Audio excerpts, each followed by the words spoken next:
A Igreja Universal se levantou, e as portas do inferno se fecharam, depois que Cristo vivo triunfou.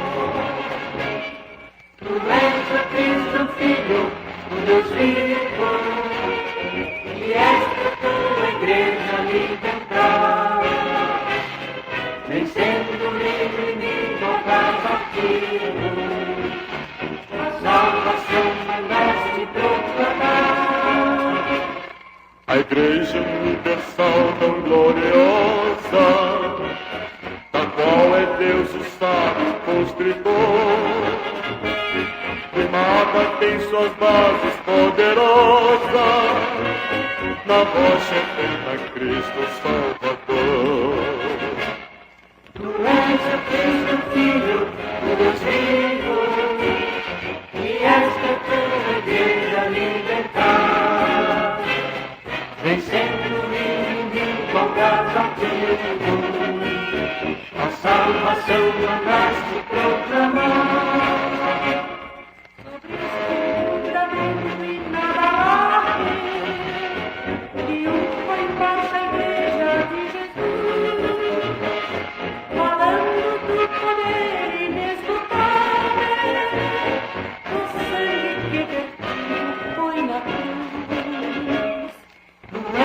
Cristo Filho, o Deus vivo, e esta tua Igreja libertar, vencendo o inimigo cansativo, a salvação mandaste proclamar.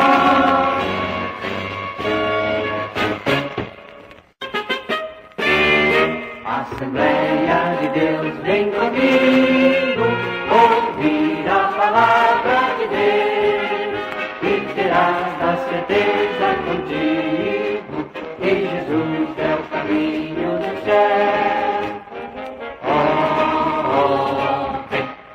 Vem, Assembleia de ovelhas, ao nosso bom Deus Redentor, pois maior alegria não temos que jurar seu imenso amor.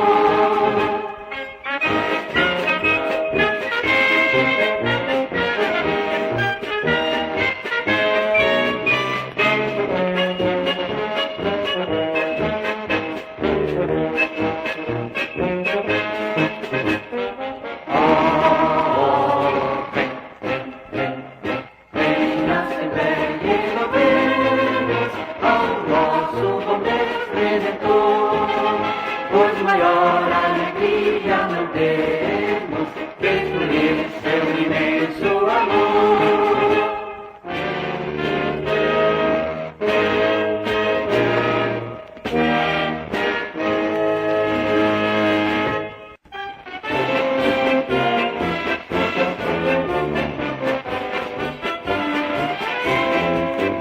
Deus amor de tal maneira este mundo sofredor, e a humanidade inteira deu seu filho para Salvador, e agora nunca mais perece, porque crê mais vida eterna tem.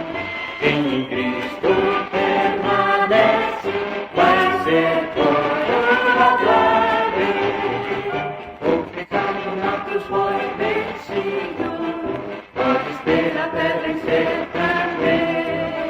De justiça ser vestido e receber a coroa bem. Prisioneiro do pecado, vaga sem esperança ter, mas Jesus foi enviado para a liberdade nos trazer. E agora nunca mais perece, o que crê mais vida eterna tem.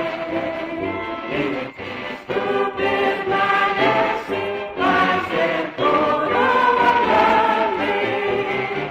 O pecado na cruz foi vencido, pode esperar até vencer também.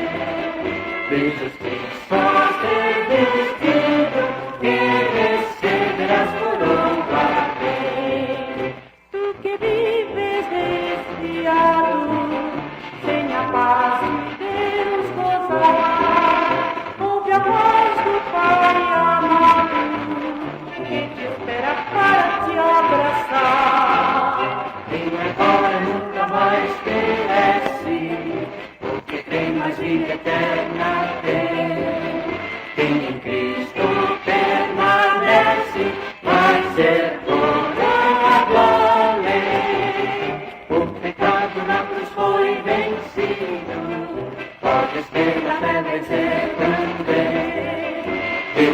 e só ser destino que receberás coroa.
O salmista Davi disse acerca do ateu, diz o insensato no seu coração, não há Deus. Corrompem-se e praticam abominação. Já não há quem faça o bem. Salmo 14, versículo 1. Muitos em nossos dias julgam que seja sinal de grande lucidez e cultura descrer da existência de Deus, da ressurreição de Cristo, da veracidade das Escrituras Sagradas e da realidade do céu e do inferno.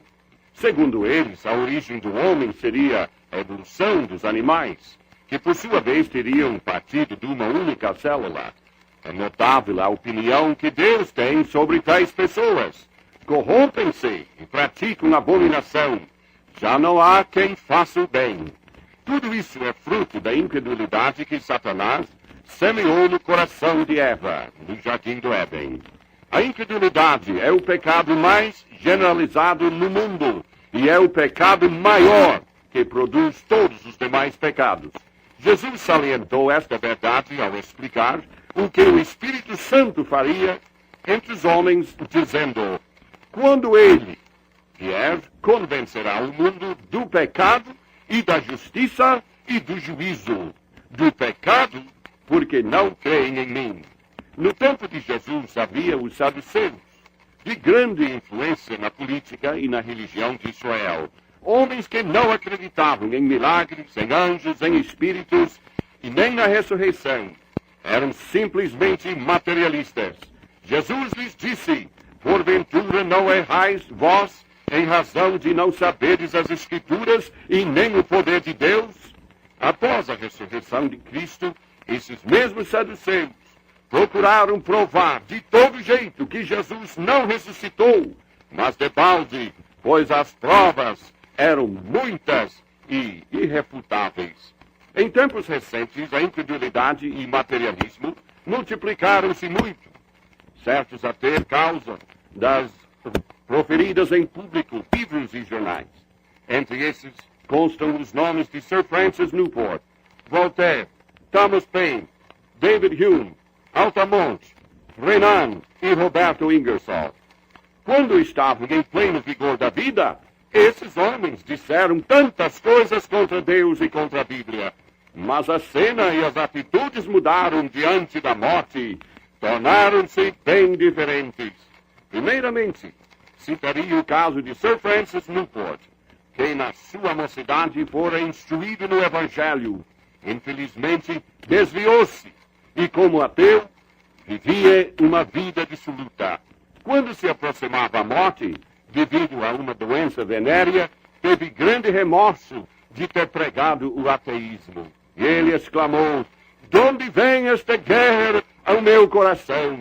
Ah, se eu pudesse me deitar no fogo que não se apaga durante 1000 anos para comprar o divino favor. Mas não adianta desejá-lo. Milhões de anos não me verão mais perto do fim dos meus tormentos do que uma só hora. Oh, eternidade, eternidade! E suas derradeiras palavras foram estas: ah, as insuportáveis agonias do inferno! O infiel francês do tempo da Revolução Francesa, Voltaire, também na hora da morte ofereceu tudo quanto possuía para que o médico lhe prolongasse a vida por 6 meses. Chamou um padre e escreveu a sua retratação. Passou tão intensa agonia que até rangia os dentes. E outras vezes clamava: ó Cristo, ó Senhor Jesus! Virando o rosto para a parede, dizia: vou morrer, abandonado por Deus e pelos homens. Tão horrível foi a sua morte que a enfermeira declarou: mesmo que me deem todo o ouro da Europa, não quero presenciar outra morte de ateu. Este foi o horror indescritível. É interessante notar que Voltaire antes havia dito que em pouco tempo a Bíblia desapareceria. Mas acontece que essa mesma casa onde ele morava é hoje depósito e museu de Bíblias. E temos o caso de Thomas Paine, também do tempo das revoluções francesa e americana, o famoso autor do livro O Século da Razão, livro que tem por alvo inspirar dúvidas acerca da Bíblia. Por muito brilhante e ativa que fosse a vida, a sua morte foi das mais tristes. Ficou tão pobre que dependia de caridades dos crentes, cuja religião procurara destruir. Próximo ao fim, sabendo que estava moribundo, ele clamava: eu daria o mundo se o possuísse, para não ter publicado aquele livro, O Século da Razão. Ó Senhor, acode-me, Deus me ajude, Jesus Cristo me ajude. Outras vezes dizia: ó Deus, o que fiz para sofrer tanto? E depois lembrava-se de que era ateu e dizia: mas não existe Deus. Ainda depois dizia: mas se porventura existe Deus, então o que será de mim? Uma vez pediu à pessoa que o atendia: fica comigo, pelo amor de Deus, não suporto ficar sozinho, mande-me, nem que seja uma criança para ficar comigo, pois é um inferno estar sozinho. Sua verdadeira frase foi esta: Deus meu, por que me desamparaste? Esse é o fim do caminho da incredulidade, do homem que diz que não há Deus. Bem o descreveu Salomão no livro de Provérbios. Porque clamei, e vós recusastes. Porque estendi a minha mão, e não houve quem desse atenção. Antes rejeitastes todo o meu conselho, e não quisestes a minha repreensão. Também eu me guiei na vossa perdição, e zombarei vindo o vosso temor. E bem disse o apóstolo, horrenda coisa é cair nas mãos do Deus vivo. Amigo, caso não tenha ainda certeza de sua salvação, da vida eterna, procure hoje mesmo pôr em ordem as suas relações para consigo. Lembra-se que Deus quer que o pecador se converta e tenha a vida eterna.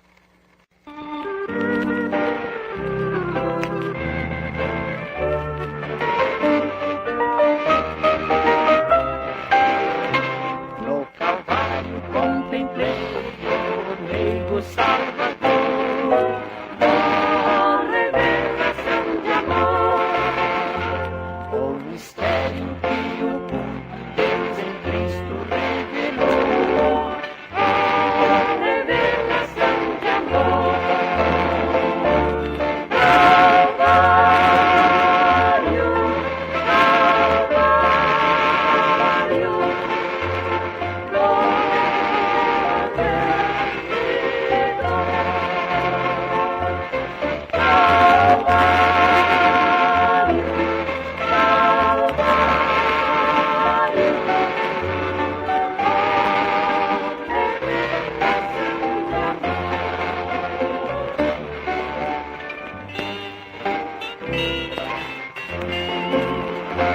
Deus amou de tal maneira que ao mundo ofereceu a revelação de amor. Quando Cristo lá da glória dele se compadeceu, a revelação de amor.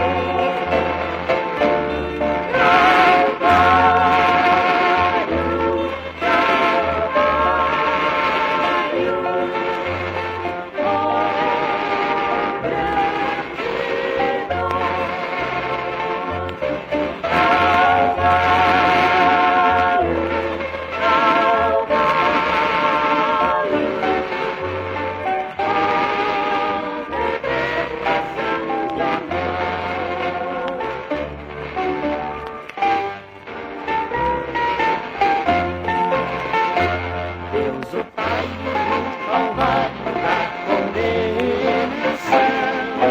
a revelação de amor, da senda de morte Jesus deu-me sua mão, a revelação de amor.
Somos a noiva querida e o jardim do Senhor vai exalar um perfume, este recanto de amor. Deixa exalar o perfume.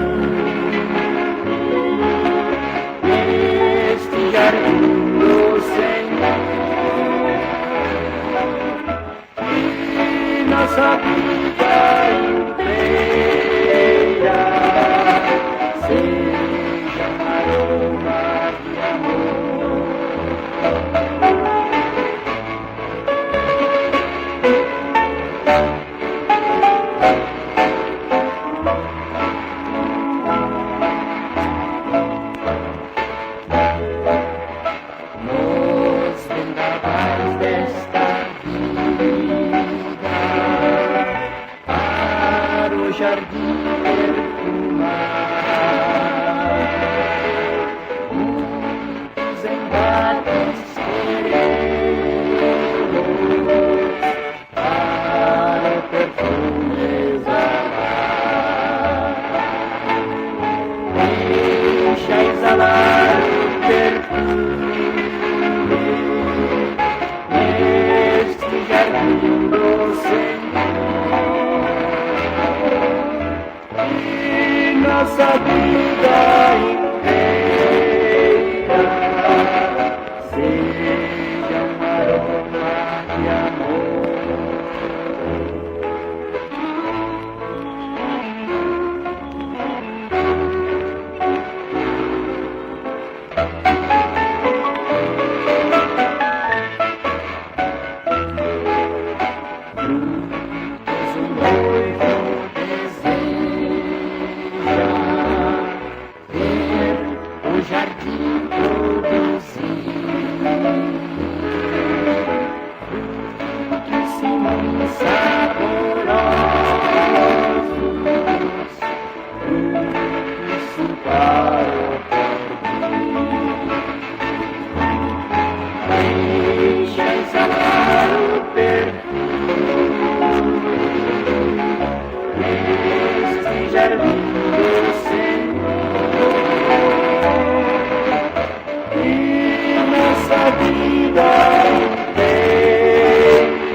Isaías, capítulo 49, versículo 15, lemos: Acaso pode uma mulher esquecer-se do filho que ainda mama, de sorte que não se compadeça do filho do seu ventre?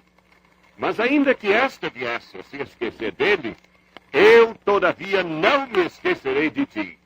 É Deus quem assim se compromete a jamais se esquecer de nós. O amor de mãe sempre é tido como o amor mais sublime que existe. Dificilmente a mãe abandona o filho do seu ventre, mas isto pode acontecer. Entretanto, Deus afirma que o amor que ele tem para com o pecador é mais perfeito. Sua promessa é esta: não me esquecerei de ti.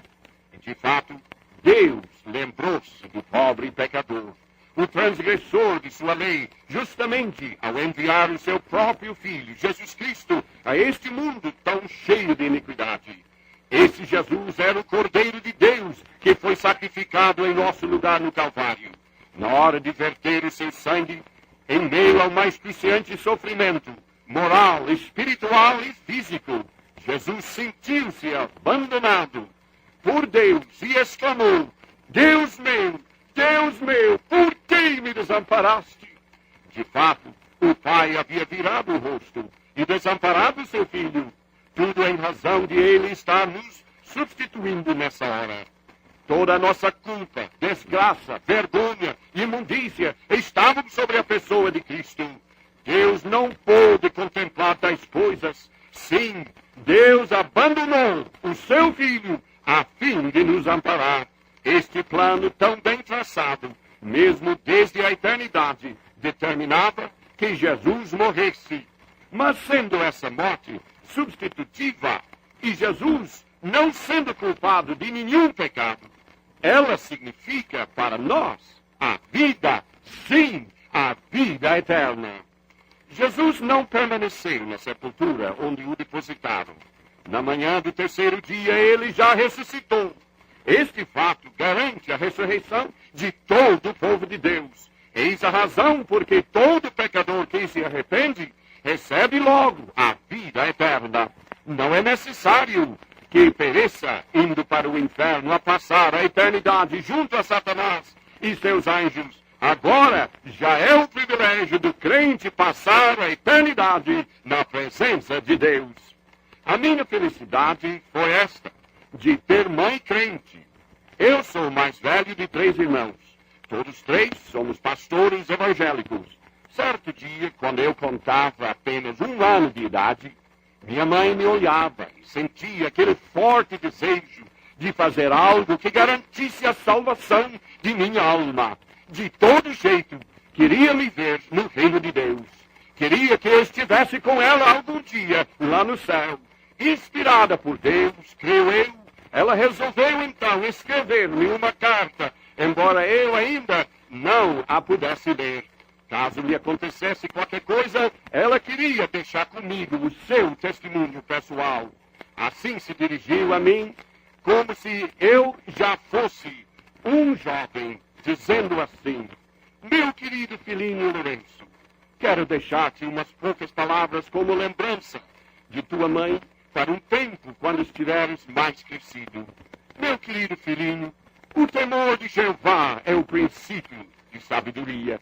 Serve, pois, a Jeová, busca a Deus, não te dê sossego enquanto não fores salvo. Jesus veio para salvar os pecadores. Todos pecaram e indignos são diante de Deus. O que vem a mim, de modo nenhum o lançarei fora.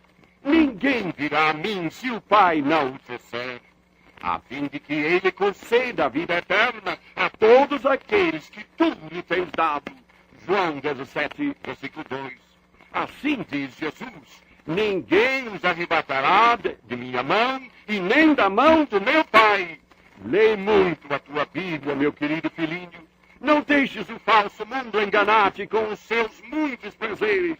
Estes só deixam uma consciência dolorida e atormentada. Nunca entres nas tabernas, pois estas são um caminho para a destruição. A parte de suprema importância, meu filho, é a alma. Oh, meu filhinho, olha para Jesus para receber a salvação. Fita os teus olhos nele. Ele jamais jamais te deixará, nem te abandonará. Sim, ainda que eu pudesse esquecer-me de ti, ele jamais se esquecerá. Isaías 49, versículo 15. E se caíres, se por acaso caíres no pecado, volta a ele novamente. Não te desanimes nunca. Luta para ganhar a coroa celestial. Querido Lourenço, as palavras não expressam tudo quanto desejo dizer-te. Encontremos-nos diante de Jesus. Eu oro por ti. Jesus ora por ti. Sê um bom menino. Jesus te guarde de todo mal. Esconde estas palavras e leva-as contigo durante toda a tua vida. Agora tu estás com apenas 1 ano de idade e estás brincando com um livro no soalho, inocente e feliz. Oxalá possas, por fim, chegar puro ainda perante o grande trono branco. Deus te abençoe. Entrega teu coração a Jesus. Lê muito a Bíblia. Encontremos-nos na presença de Jesus. É esta a minha última oração. Tua, querida mamãe. Esta carta ficou guardada numa gaveta durante 24 anos. Mas quando finalmente chegou em minhas mãos, confesso que fiquei emocionado, sentindo de perto não somente este extraordinário amor de mãe, como também o mais sublime amor de Deus que a havia inspirado. O nosso lar era o reflexo dessa carta e era um verdadeiro lar cristão. Sempre se lia a Bíblia Sagrada e sempre se fazia oração e culto a Deus. Ouvinte, como Deus se lembrou de mim, Ele se lembrou também de ti. Tudo que era possível Deus fazer, Ele já o fez. Agora, Ele espera que tu aceites a sua mensagem. Creia no Senhor Jesus Cristo como teu Salvador, e tu serás salvo hoje e para sempre.